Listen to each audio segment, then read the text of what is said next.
Hello everyone, welcome back in মিষ্টি Prius আনাদার্স mini blog. আশা করছি তোমরা সবাই খুব ভালো আছো আর আমরাও খুব ভালো আছি। প্রতিদিনের মতো সকালবেলা ঘুম থেকে উঠে চলে গেছিলাম ছাদে।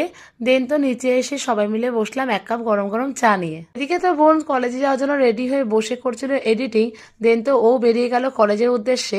এদিকে তো আমি স্টেশনে এসে ট্রেন ধরে পৌঁছে গেলাম কলেজে। আর আজ ছিল আমার অ্যাসাইনমেন্ট সাবমিশনের লাস্ট ডেট। বোন বেরিয়ে যাওয়ার পরে তো আমিও রেডি হয়ে বেরিয়ে পড়লাম স্কুলে যাওয়ার উদ্দেশ্যে।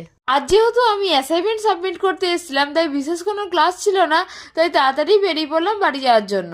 দেন তো স্কুল ছুটির পরে আমিও বাড়ি চলে আসলাম, আর আজকে আমি আর বোন প্রায় একসাথেই বাড়ি ফিরেছি। কলেজে এক বন্ধুর বাড়িতে পুজো ছিল, সেখান থেকে দিয়েছিল আমাকে প্রসাদ, সেটা আমি বাড়ি নিয়ে এসেছিলাম। দেন তো দুপুরে সবাই মিলে একটা পারফেক্ট লাঞ্চ কমপ্লিট করে নিলাম। দুপুরে ভাত ঘুম দিয়ে উঠে সবাই মিলে বসেছিলাম বিকালের গরম গরম চা নিয়ে। কিন্তু সন্ধ্যাবেলা বেরিয়েছিলাম হাঁটতে আর গেছিলাম মন্দিরে ঠাকুর প্রণাম করতে।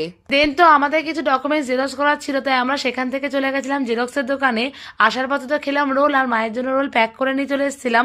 আজকের মতো এইটুকু, দেখা হবে পরে কোনো মিনি ব্লগে। Bye bye.